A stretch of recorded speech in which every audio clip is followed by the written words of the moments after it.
إن الحمد لله نحمده ونستعينه ونستغفره ونعوذ بالله من شرور أنفسنا ومن سيئات أعمالنا من يهده الله فلا مضل له ومن يضلل فلا هادي له وأشهد أن لا إله إلا الله وحده لا شريك له وأشهد أن محمدا عبده ورسوله اللهم صل على محمد وعلى آل محمد كما صليت على إبراهيم وعلى آل إبراهيم إنك حميد مجيد اللهم بارك على محمد وعلى آل محمد كما باركت على إبراهيم وعلى آل إبراهيم إنك حميد مجيد أما بعد فإن خير الحديث كتاب الله وخير الهدي هدي محمد صلى الله عليه وسلم وشر الأمور محدثاتها وكل محدثة بدعة وكل بدعة ضلالة وكل ضلالة في النار أعوذ بالله من الشيطان الرجيم يا أيها الذين آمنوا اتقوا الله حق تقاته ولا تموتن إلا وأنتم مسلمون يا أيها الناس اتقوا ربكم الذي خلقكم من نفس واحدة وخلق منها زوجها وبث منهما رجالا كثيرا ونساء واتقوا الله الذي تساءلون به والأرحام إن الله كان عليكم رقيبا يا أيها الذين آمنوا اتقوا الله وقولوا قولا سديدا يصلح لكم أعمالكم ويغفر لكم ذنوبكم ومن يطع الله ورسوله فقد فاز فوزا عظيما قابل عزت احترام بزرگوں، دوستوں اور بھائیوں، آج کے خطبہ کی ابتدا ہم ایک حدیث مبارک کے ساتھ کرتے ہیں۔ اس حدیث کی راویہ سیدہ عائشہ رضی اللہ تعالی عنہ ہیں۔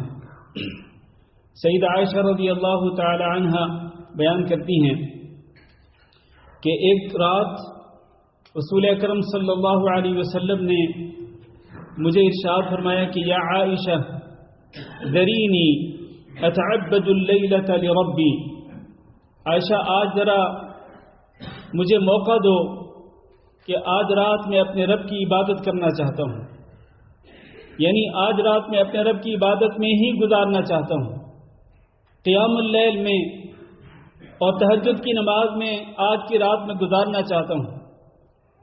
تو سیدہ عائشہ رضی اللہ تعالیٰ عنہ کہتی ہیں میں نے کہا اے اللہ کے رسول، میں آپ کا قرب بھی پسند کرتی ہوں کہ میں آپ کے قریب رہوں، اور یہ بھی میں پسند کرتی ہوں کہ آپ جو کرنا چاہتے ہیں آپ اسی طرح سے کریں، مجھے اس پر کوئی اعتراض نہیں ہے، قرب بھی پسند ہے آپ کا، اور آپ اگر عبادت کرنا چاہتے ہیں تو جس میں آپ کی خوشی ہے میری خوشی بھی اسی میں ہے۔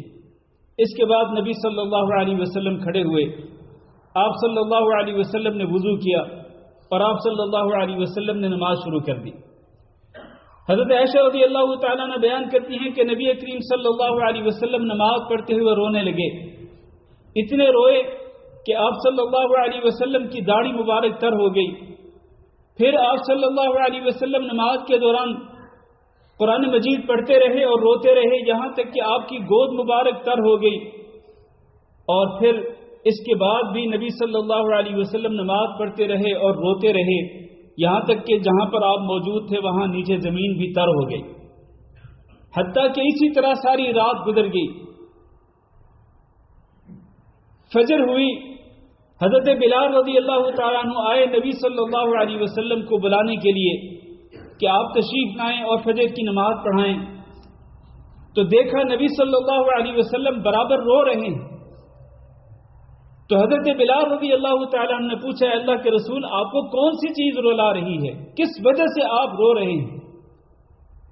آپ کے تو اللہ رب العزت نے، اگر آپ کی کوئی خطائیں ہیں، آپ کی کوئی غلطیاں ہیں تو اللہ رب العزت نے اگلی پچھلی ساری خطائیں معاف کر دی ہیں، پھر بھی آپ اتنا رو رہے ہیں۔ تو نبی صلی اللہ علیہ وسلم نے فرمایا کہ افلا اکون عبدا شکورا، اگر اللہ رب العزت نے میرے اوپر اتنا فضل کیا ہے کہ میری اگلی پچھلی خطاؤں کو معاف کر دیا ہے، تو کیا میں اللہ رب العزت کا شکر گزار بندہ نہ بنوں؟ یعنی اللہ رب العزت کا شکر ادا کرنے کے لیے اللہ رب العزت کے اس احسان پر میں ساری رات عبادت کرتا رہا ہوں اور اللہ کی بارگاہ میں روتا رہا ہوں. اور پھر نبی صلی اللہ علیہ وسلم نے ایک بات ارشاد فرمائی جس کا آج کے خطبہ جمعہ کے ساتھ موضوع ہے، اس کے ساتھ تعلق ہے. آپ نے فرمایا کہ آج رات میرے اوپر ایک آیت نازل ہوئی ہے. آج رات میرے اوپر ایک آیت نازل ہوئی ہے، وَيْلٌ لِّمَنْ قَرَأَهَا وَلَمْ يَتَفَكَّرْهَا. ہلاکت اور بربادی ہے اس انسان کے لیے کہ جو اس آیت کو پڑھے لیکن اس کے اندر غور و فکر اور تدبر نہ کرے. گویا کہ نبی صلی اللہ علیہ وسلم نے وہ آیات جو اس رات کو نازل ہوئی تھیں اور وہ سورۃ آل عمران کی آخری آیات تھیں، آپ نے ان آیات کو پڑھا، بار بار پڑھا، اور پڑھ کر آپ صلی اللہ علیہ وسلم ان آیات کے اندر غور و فکر کرتے رہے، تدبر کرتے رہے، اور آپ صلی اللہ علیہ وسلم مسلسل روتے رہے حتیٰ کہ فجر ہو گئی. اس واقعہ سے اور اس حدیث سے جو بات ثابت ہوتی ہے وہ یہ ہے کہ انسان کو تفکر کرنا چاہیے، غور و فکر کرنا چاہیے، تدبر کرنا چاہیے. یہ بھی ایک عبادت ہے. تفکر کرنا، تأمل کرنا، غور و فکر کرنا، تدبر کرنا، یہ بھی ایک عبادت ہے. یہ عبادت بھی انسان کو کرنی چاہیے. آج ہمارا عالم یہ ہے کہ ہم ہر وقت دنیا کے متعلق سوچتے ہیں. ہمارے سوچ و فکر کا جو محور ہے وہ دنیا ہوتی ہے، یا اپنا گھر ہوتا ہے، یا پھر گھریلو مسائل ہوتے ہیں، گھریلو مشکلات ہوتی ہیں، کاروباری مشکلات ہوتی ہیں. فیوچر کی فکر ہوتی ہے کہ آگے کیا ہوگا، میرا کیا ہوگا، میرے بیوی بچوں کا کیا ہوگا. اپنے لیے اور اپنے بیوی بچے کے فیوچر کو، بیوی بچوں کے فیوچر کو بہتر سے بہتر بنانے کے لیے ہم دن رات سوچتے رہتے ہیں، دن رات ہم پلاننگ کرتے رہتے ہیں. لیکن یہاں نبی صلی اللہ علیہ وسلم کی جو پوری کی پوری سوچ و فکر ہے اس کا محور کیا ہے؟ اس کا محور سورۃ آل عمران کی آخری آیات ہے. اور آپ صلی اللہ علیہ وسلم نے وعید سنائی کہ جو ان آیات کو پڑھے گا اور ان آیات کو پڑھ کر ان میں غور و فکر نہیں کرے گا، اس کے لیے کیا ہے؟ اس کے لیے ہلاکت اور بربادی ہے. ہمیں اس ہلاکت اور بربادی سے اپنے آپ کو بچانا ہوگا. ہمیں بھی نبی صلی اللہ علیہ وسلم کی طرح غور و فکر کرنا ہوگا اللہ رب العزت کی آیات کے بارے میں بھی، اور اسی طرح اللہ رب العزت کی قدرت کی نشانیوں کے بارے میں بھی. یہ غور و فکر انسان کو آمادہ کرتا ہے، اس بات پر ابھارتا ہے کہ وہ اللہ رب العزت کی قدرت کی نشانیوں کو دیکھے اور اللہ رب العزت کی توحید کا، اس کی وحدانیت کا اعتراف کرے، دل سے تسلیم کرے. اللہ تعالیٰ نے وہ جو سورۃ آل عمران کے آخر میں آیات نازل فرمائیں ان کے شروع میں اسی بات کو ذکر کیا گیا ہے. ان فی خلق السماوات والارض واختلاف اللیل والنہار لآیات لأولی الالباب. آسمانوں اور زمین کے پیدا کرنے میں اور دن اور رات کے آنے جانے کا جو سسٹم ہے، جو نظام ہے، جو اللہ رب العزت نے بنا رکھا ہے پورے سال کے لیے، اس پورے سسٹم میں اگر غور و فکر کریں تو اس میں نشانیاں ہیں. لیکن کن کے لیے؟ لأولی الالباب، عقل مند لوگوں کے لیے. عقل مند لوگوں کی کچھ نشانیاں ہیں. الذین یذکرون اللہ قیاما وقعودا وعلی جنوبہم. عقل مند وہ ہوتے ہیں کہ جو اللہ رب العزت کو یاد کرتے رہتے ہیں، اللہ کا ذکر کرتے رہتے ہیں، کھڑے ہو کر بھی، بیٹھے بھی، اور اپنے پہلوؤں پر لیٹے ہوئے بھی اللہ کو یاد رکھتے ہیں. اور دوسرا وَيَتَفَكَّرُونَ فِي خَلْقِ السَّمَاوَاتِ وَالْأَرْضِ، اور آسمانوں اور زمین کی پیدائش کو دیکھ کر کہ اللہ رب العزت نے آسمان کیسے بنائے، یہ زمین اللہ رب العزت نے کیسے بنائی. آسمان بغیر ستون کے بغیر ستون کے اللہ تعالیٰ نے چھت بنا دیے، اور زمین کو اللہ رب العزت نے بچھونا بنا دیا. آسمانوں اور زمین کی خلقت میں غور و فکر کرتے ہیں. وَيَتَفَكَّرُونَ، غور و فکر کرتے ہیں، اور پھر وہ بے ساختہ اپنی زبان سے کہہ اٹھتے ہیں کہ وَيَتَفَكَّرُونَ فِي خَلْقِ السَّمَاوَاتِ وَالْأَرْضِ رَبَّنَا مَا خَلَقْتَ هَذَا بَاطِلًا. اے ہمارے رب، تو نے آسمانوں اور زمین کو بے فائدہ پیدا نہیں کیا، تو پاک ہے، تو اس چیز سے پاک ہے، تو اپنی مخلوقات میں سے کسی مخلوق کو بغیر فائدہ کے ایسے ہی بے فائدہ اس کو پیدا کر دے. ایسا ہو نہیں سکتا ہے. تو ان آیات کے اندر بھی غور و فکر اور تدبر کرنا جو ہے اس کو ایک نشانی ذکر کیا گیا ہے عقل مند لوگوں کا، کہ عقل مند لوگوں کی ایک نشانی ہے. لہذا ہمیں بھی انہی عقل مند لوگوں کے اندر شامل ہو کر اللہ رب العزت کی قدرت کی جو بڑی بڑی نشانیاں جو ہماری آنکھوں کے سامنے ہیں، ہم ان کو دیکھ کر ان کے اندر غور و فکر کریں اور اللہ رب العزت کی وحدانیت کے اقرار کریں. اللہ نے فرمایا وَكَأَيٍّ مِّنْ آيَةٍ فِي السَّمَاوَاتِ وَالْأَرْضِ يَمُرُّونَ عَلَيْهَا وَهُمْ عَنْهَا مُعْرِضُونَ.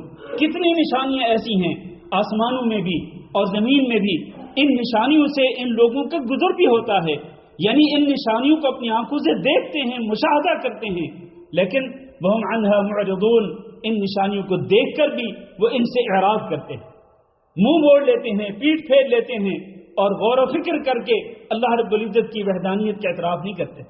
گویا ان لوگوں کی برائی بیان کی اللہ رب العزت نے جو غور و فکر نہیں کرتے ہیں اور اعراض کر کے چلے جاتے ہیں، اللہ کی قدرت کی نشانیاں دیکھ کر بھی اعراض کر کے چلے جاتے ہیں، اللہ کی قدرت کا اعتراف نہیں کرتے، اس کی وحدانیت کے اقرار نہیں کرتے.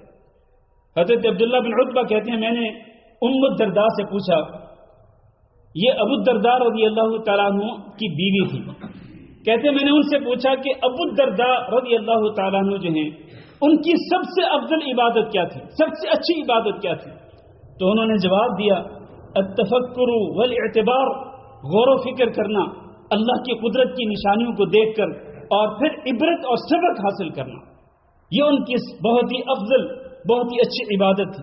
اسی طرح ابن عباس رضی اللہ تعالیٰ عنہ کہتے ہیں کہ 2 رکعتیں اگر آپ اس طرح پڑھیں، ان 2 رکعتوں کے اندر آپ ایک تو اللہ رب العزت کی عظمت اور اس کی کبریائی کے بارے میں سوچیں، اللہ کی جو آیات ہیں ان کو پڑھ کر آپ غور و فکر کریں.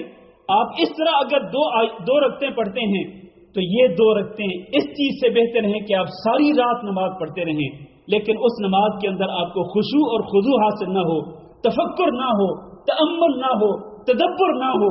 تو اس طرح کی پوری رات کی نماز سے بہتر ہے کہ آپ صرف 2 رکعتیں پڑھ لیں، لیکن 2 رکعتیں خشوع و خضوع کے ساتھ، تأمل اور تدبر کے ساتھ، غور و فکر کے ساتھ ادا کریں تو یہ 2 رکعتیں بہتر ہیں. اسی طرح سلف صالحین کے اور بے شمار اقوال ہیں. انسان کو غور و فکر کرنا چاہیے اللہ رب العزت کی ظاہری نشانیوں کے بارے میں. سورۃ یاسین کو پڑھیں. سورۃ یاسین کے 3 رکوع کے شروع میں، بلکہ 3 رکوع پورے رکوع کے اندر اللہ رب العزت نے اپنی قدرت کی بہت ساری نشانیاں ذکر کی ہیں. وَآیَةٌ لَهُمُ الْأَرْضُ الْمَيْتَةُ، ان کے لیے ایک نشانی تو یہ مردہ زمین ہے کہ اس مردہ زمین پر ہم بارش کا پانی نازل کرتے ہیں، پھر ہم اس کو زندہ کر دیتے ہیں، پھر اسی میں سے ہم ان کے لیے غلہ اور اناج اگاتے ہیں، اسی غلہ اور اناج سے یہ کھاتے ہیں، اسی سے ہم کھجوروں اور انگوروں کے باغات پیدا کر دیتے ہیں. ایک تو یہ نشانی اللہ رب العزت نے ذکر کی. پھر آگے ایک اور نشانی وَآیَةٌ لَهُمُ اللَّيْلُ نَسْلَخُ مِنْهُ النَّهَارَ فَإِذَا هُمْ مُظْلِمُونَ.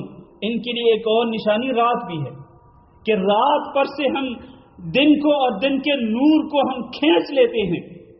سلخ کہتے ہیں، نسلخ سلخ سے ہے. سلخ کا معنی ہوتا ہے کہ جانور کو ذبح کرنے کے بعد اس کے جسم سے اس کی چمڑی کو اتار دینا، کھینچ دینا، اتار دینا. اسی سے مسلخ بھی ہوتا ہے جہاں پر جانوروں کو ذبح کر کے اور جانوروں کی چمڑی اتار کر پھر وہ گوشت کے ٹکڑے کر کے لوگوں کو دیتے ہیں. مسلخ بھی اسی سے ہے. تو یہاں پر میں نسلخ منہ النہار، یہ رات جو ہے ہم اس رات پر سے دن کے نور کو اتار دیتے ہیں. پھر کیا ہوتا ہے؟ جیسے اب آپ دیکھیں اس وقت دن کا نور پھیلا ہوا ہے، دن کی روشنی پھیلی ہوئی ہے. جب رات آنی ہوگی اللہ تعالیٰ اس نور کو اتار لے گا، کھینچ لے گا اللہ رب العزت اس نور کو. پھر کیا ہوگا؟ فَإِذَا هُمْ مُظْلِمُونَ، اچانک یہ لوگ اندھیرے کے اندر چلے جائیں گے. وَالشَّمْسُ تَجْرِي، یہ سورج چل رہا ہے، لِمُسْتَقَرٍّ لَهَا، اپنے ٹھکانے کے لیے. وَالْقَمَرَ قَدَّرْنَاهُ مَنَازِلَ، چاند کی ہم نے منزلیں مقرر کر دی ہیں. چاند ان منزلوں کے مطابق چلتا ہے. حَتَّى عَادَ كَالْعُرْجُونِ الْقَدِيمِ، یہاں تک کہ مہینے کے آخر میں پھر وہ ایک پرانی ٹہنی، جو درخت کی ٹہنی ہوتی ہے ٹیڑھی سی، اس ٹہنی کی طرح یہ واپس لوٹ آتا ہے. لَلشَّمْسِ يَنبَغِي لَهَا أَن تُدْرِكَ الْقَمَرَ، سورج کے لائق نہیں، سورج کو یہ بات زیب نہیں دیتی کہ یہ چاند کو جا پکڑے. وَلَلَّيْلُ سَابِقُ النَّهَارِ، اور ایسا بھی نہیں ہو سکتا کہ رات جو ہے وہ دن سے پہلے آئے، دن پہلے آتا ہے، رات بعد میں آتی ہے۔ یہ دن اور رات کا سسٹم ہے۔ کل فی فلک یسبحون، یہ چاند ہو، یہ سورج ہو، یہ ستارے ہوں، ایون یہ زمین ہو، یہ گھوم رہے ہیں اپنے مدار کے اندر، اور اس طرح گھوم رہے ہیں۔ اربوں ستارے ہیں، فلکیاتی نظام ہے اللہ رب العزت کا، اپنے اپنے مدار کے اندر یہ گھومتے ہیں کہ کوئی بھی اپنے مدار سے نکل کر دوسرے کے مدار میں گھس کر اس کے ساتھ نہیں ٹکراتا۔ یہ اللہ رب العزت کا نظام ہے، یہ اللہ رب العزت کی نشانیاں ہیں۔ اسی طرح اور کئی نشانیاں اللہ رب العزت نے سورۃ یاسین کے اندر ذکر فرمائی۔ لہذا ہمیں ان آیات کو پڑھنا چاہیے اور تأمل کرنا چاہیے، غور و فکر کرنا چاہیے۔ اللہ کے اس نظام کو دیکھ کر، اس پہ غور و فکر کر کے انسان بے ساختہ اپنی زبان سے بھی سبحان اللہ کہہ اٹھتا ہے، اور اپنے دماغ میں بھی انسان مان لیتا ہے، تسلیم کر لیتا ہے دل کی گہرائی سے کہ اللہ اس پوری کائنات کو پیدا کرنے میں اکیلا ہے، وحدہ لا شریک ہے، اور اس کی عبادت میں اس کا کوئی شریک نہیں۔ وہ منفرد ہے، متفرد ہے، یکتا ہے، اس کی نہ تو ربوبیت میں کوئی شریک، نہ اس کی الوہیت میں کوئی شریک، نہ اس کے اختیارات میں کوئی شریک۔ وہ اختیارات میں بھی لا شریک ہے، وحدہ لا شریک ہے، اس نے اپنے ساتھ کسی کو شریک نہیں بنا رکھا، وہ شریکوں سے پاک ہے۔ لم یلد ولم یولد ولم یکن لہ کفوا احد، اس کا بھی یہی معنی ہے میرے عزیز بھائیو۔ نبی کریم صلی اللہ علیہ وسلم قرآن مجید کو پڑھتے تھے تو اس میں بہت تأمل کرتے تھے۔ حضرت حذیفہ رضی اللہ تعالیٰ عنہ کہتے ہیں ایک رات میں نبی صلی اللہ علیہ وسلم کے ساتھ نماز پڑھنے کے لیے کھڑا ہوا، آپ صلی اللہ علیہ وسلم نے سورۃ بقرہ شروع کی، یہ تہجد کی نماز ہے۔ آپ کہتے ہیں، حضرت حذیفہ کہتے ہیں میں نے دل میں سوچا کہ نبی صلی اللہ علیہ وسلم اس سورۃ بقرہ کی جو لمبی سورت ہے، بڑی سورت ہے قرآن مجید کی، ہو سکتا ہے کہ اس کی 100 آیتیں پڑھ کر آپ صلی اللہ علیہ وسلم رکوع میں چلے جائیں گے۔ 100 آیتیں پڑھ لیں، پھر بھی آپ نے اپنی قرات کو جاری رکھا۔ میں نے سوچا ہو سکتا ہے کہ نبی صلی اللہ علیہ وسلم آدھی سورت پڑھ کر رکوع کر لیں گے، پھر جو باقی آدھی سورت ہوگی وہ دوسری رکعت کے اندر پڑھیں گے، لیکن نبی صلی اللہ علیہ وسلم نے پوری سورت ختم کی، اور میں نے سوچا کہ ابھی رکوع ہوگا، لیکن آپ صلی اللہ علیہ وسلم نے سورت بقرہ ختم کرنے کے بعد سورت نساء کو شروع کر دیا۔ پھر نبی صلی اللہ علیہ وسلم نے سورت النساء بھی پوری پڑھی۔ کہتے ہیں میں نے سوچا کہ ابھی رکوع ہوگا، لیکن نبی صلی اللہ علیہ وسلم نے سورت النساء کو ختم کرنے کے بعد سورت آل عمران شروع کر دی۔ حالانکہ سورت بقرہ کے فوری بعد سورت آل عمران ہے، آپ نے سورت آل عمران پہلے نہیں پڑھی، پہلے آپ نے سورت النساء جو بعد میں ہے اس کو پڑھا، بعد میں سورت آل عمران کو پڑھا۔ اس سے یہ بھی ثابت ہوتا ہے کہ سورتوں کی ترتیب ملحوظ خاطر رکھنا نماز کے اندر یہ کوئی فرض نہیں ہے، آگے پیچھے بھی صورتیں پڑھی جا سکتی۔ المہم یہ نبی صلی اللہ علیہ وسلم نے 3 بڑی صورتیں پڑھی، سورت بقرہ، سورت آل عمران اور سورت النساء۔ یہ تینوں صورتیں پڑھنے کے بعد آپ اندازہ کریں کہ یہ 5 سپارے بلکہ 5.25 پارے بنتے ہیں۔ یہ 5.25 پارے پڑھنے کے بعد نبی صلی اللہ علیہ وسلم نے رکوع کیا، اور قرات کس طرح سے تھی؟ یہ نہیں کہ تیز تیز قرات تھی نبی صلی اللہ علیہ وسلم کی، نہیں، نبی صلی اللہ علیہ وسلم ٹھہر کر پورے تأمل اور تدبر کے ساتھ آپ صلی اللہ علیہ وسلم یہ صورتیں پڑھ رہے تھے۔ جہاں پر اللہ کی تسبیح کی آیات آتی وہاں نبی صلی اللہ علیہ وسلم روک کر اللہ کی تسبیح بیان کرتے، اور جہاں پر جنت کا ذکر آتا وہاں روک کر نبی صلی اللہ علیہ وسلم جنت کا سوال کرتے، جہاں پر جہنم کا ذکر آتا وہاں نبی صلی اللہ علیہ وسلم رک کر جہنم سے اللہ کی پناہ مانگتے تھے۔ اس طرح رک رک کر نبی صلی اللہ علیہ وسلم نے ان صورتوں کو پڑھا تہجد کی نماز کے اندر۔ یہ عالم تھا نبی صلی اللہ علیہ وسلم کے تفکر کا اور آپ کے تدبر کا اور آپ کے تأمل کا۔ لیکن میرے بھائیوں، نبی صلی اللہ علیہ وسلم تو اتنی بڑی بڑی صورتیں پڑھتے تھے، میں آپ سے سوال کرتا ہوں کبھی سورۃ الفاتحہ کو پڑھتے ہوئے بھی آپ نے تأمل کیا ہے؟ سورۃ الفاتحہ کو جس کو آپ ہر نماز کی ہر رکعت کے اندر پڑھتے ہیں، کبھی آپ نے تدبر کیا الحمدللہ رب العالمین کے بارے میں، الرحمن الرحیم کے بارے میں، مالک یوم الدین کے بارے میں، ایاک نعبد و ایاک نستعین کے بارے میں، اور اس کے بعد جو دعا ہے اہدنا الصراط المستقیم، یہ آخر تک یہ پوری دعا جب آپ پڑھتے ہیں نماز کے اندر کھڑے ہو کر، کبھی آپ نے تأمل کیا ہے، غور و فکر کیا آپ نے کہ آپ کیا پڑھ رہے ہیں؟ میرے بھائیوں، یہ وہ اصل مقصد ہے آج کے خطبہ سے۔ میں آپ کو دعوت دینا چاہتا ہوں کہ غور و فکر کریں، غور و فکر کے بغیر آپ جو بھی کریں گے اس سے کوئی فائدہ ہونے والا نہیں۔ اللہ کی قدرت کی جو نشانیاں ان کو بھی دیکھ کر انسان غور و فکر کرے، اور اسی طرح قرآن مجید کو پڑھ کر بھی انسان اللہ رب العزت کی آیات کے بارے میں غور و فکر کرے اور تدبر کے ساتھ پڑھے۔ اس سے انسان کو بہت سارے فوائد حاصل ہوتے ہیں۔ اللہ تعالیٰ سے دعا ہے کہ اللہ ہم سب کو یہ فوائد حاصل کرنے کی توفیق دے۔ استغفر اللہ لی ولکم ولسائر المسلمین فاستغفروہ انہ هو الغفور الرحیم۔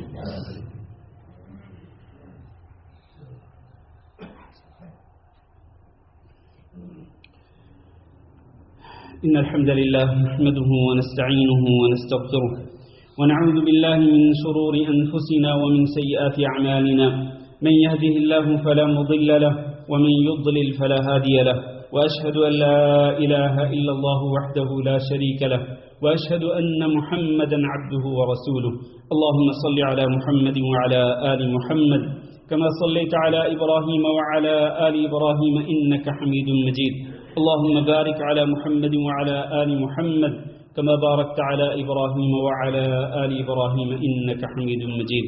أما بعد، عزیز بھائی اور دوستو، نبی کریم صلی اللہ علیہ وسلم جہاں پر خود تفکر کرتے تھے، غور و فکر کرتے تھے، تأمل کرتے تھے، تدبر کرتے تھے، اللہ کی آیات کے بارے میں بھی اور اللہ کی نشانیوں کے بارے میں بھی، قرآن مجید کی آیات پڑھ کر بھی، اسی طرح سے آپ صلی اللہ علیہ وسلم اپنے صحابہ کرام کی تربیت بھی اسی پہ کرتے تھے۔ چنانچہ دو واقعات میں ذکر کرنا چاہوں گا انتہائی اختصار کے ساتھ۔ حضرت ابو ذر رضی اللہ تعالیٰ عنہ بیان کرتے ہیں کہ ایک دن جب سورج غروب ہوا تو سورج کے غروب کو دیکھ کر نبی صلی اللہ علیہ وسلم نے اپنے اس صحابی کی تربیت کی غور و فکر کے لیے کہ کس طرح انسان کو غور و فکر کرنا چاہیے اللہ کی اس نشانی کو دیکھ کر کہ سورج ڈوب رہا ہے، غروب ہو رہا ہے۔ تو آپ نے پوچھا ابو ذر بتلاؤ تمہیں پتہ ہے کہ یہ سورج غروب ہونے کے بعد کہاں جاتا ہے؟ تو ابو ذر کہتے ہیں میں نے کہا کہ اللہ اور اللہ کے رسول کو زیادہ علم ہے۔ آپ نے فرمایا کہ یہ سورج غروب ہونے کے بعد اللہ رب العزت کے عرش کے نیچے جا کر سجدہ کرتا ہے، سجدہ ریز ہو جاتا ہے اللہ رب العزت کے عرش کے نیچے۔ یہ حدیث صحیح بخاری میں موجود ہے۔ اور پھر یہ اجازت طلب کرتا ہے، اللہ اس کو اجازت دیتا ہے، تو اللہ کی اجازت کے بعد یہ پھر جاتا ہے اور یہ اپنی مطلع سے جا کے طلوع ہوتا ہے۔ پھر ایک دن آئے گا جب اللہ کے عرش کے نیچے جا کے سجدہ ریز ہوگا، یہ اجازت طلب کرے گا طلوع ہونے کی، لیکن اللہ رب العزت اس کو مشرق سے طلوع ہونے کی اجازت نہیں دے گا، بلکہ اللہ تعالیٰ فرمائے گا کہ جاؤ اس جگہ پہ چلے جاؤ جہاں پر تم غروب ہوئے تھے۔ پھر یہ اپنے مغرب سے طلوع ہوگا، اور یہ قیامت کی نشانیوں میں سب سے آخری بڑی نشانی ہوگی۔ تو اس طرح نبی صلی اللہ علیہ وسلم نے ابو ذر رضی اللہ تعالیٰ عنہ کو یہ چیز بتلا کر کہ یہ سورج غروب ہونے کے بعد کہاں جاتا ہے، کیا کرتا ہے، یہ سارا ماجرا بتا کر ان کی تربیت کی کہ اس طرح کی اللہ کی نشانیوں کو دیکھ کر، اللہ کی قدرت کی علامات کو دیکھ کر انسان کو سوچنا چاہیے اور تفکر کرنا چاہیے اور غور و فکر سے کام لینا چاہیے۔ دوسرا واقعہ یہ ہے کہ نبی صلی اللہ علیہ وسلم نے ایک رات 14ویں رات تھی اور چاند چمک دمک رہا تھا رات کے وقت۔ آپ نے پوچھا صحابہ کرام سے کہ کیا اس چاند کو دیکھنے میں تمہیں کوئی دقت اور مشقت ہوتی ہے؟ صحابہ کرام نے کہا نہیں۔ تو نبی صلی اللہ علیہ وسلم نے اللہ رب العزت کی اس قدرت کی نشانی کو دیکھ کر صحابہ کرام کو ایک چیز بتلائی، فرمایا کہ دیکھو جس طرح اس چاند کو دیکھنے میں تمہیں کسی قسم کی دقت پیش نہیں آ رہی، بالکل اسی طرح سے قیامت کے دن بھی تم اللہ رب العزت کو دیکھو گے، اور اللہ رب العزت کا دیدار کرنے میں، اللہ کی رؤیت میں تمہیں کسی قسم کی دقت اور مشقت کا سامنا نہیں کرنا پڑے گا، اور یہ اہل جنت کو اللہ رب العزت کا دیدار نصیب ہوگا۔ میرے بھائیو، آخری بات یہ ہے، ہمارے پاس وقت بہت ہی محدود ہوتا ہے، انسان کو ہر وقت دنیا کے معاملات کے بارے میں ہی نہیں سوچنا چاہیے۔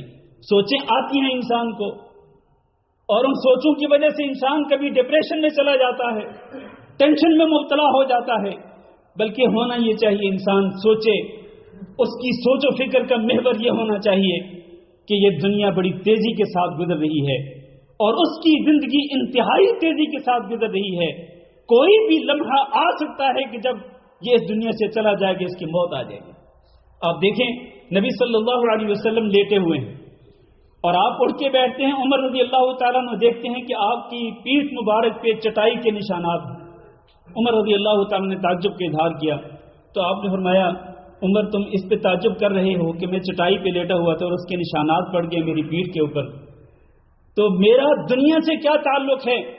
فرمایا مالی ولی دنیا، میرا اس دنیا سے کیا تعلق ہے؟ دنیا کے آسائشوں سے اور اس کی سہولتوں سے میرا کیا تعلق ہے؟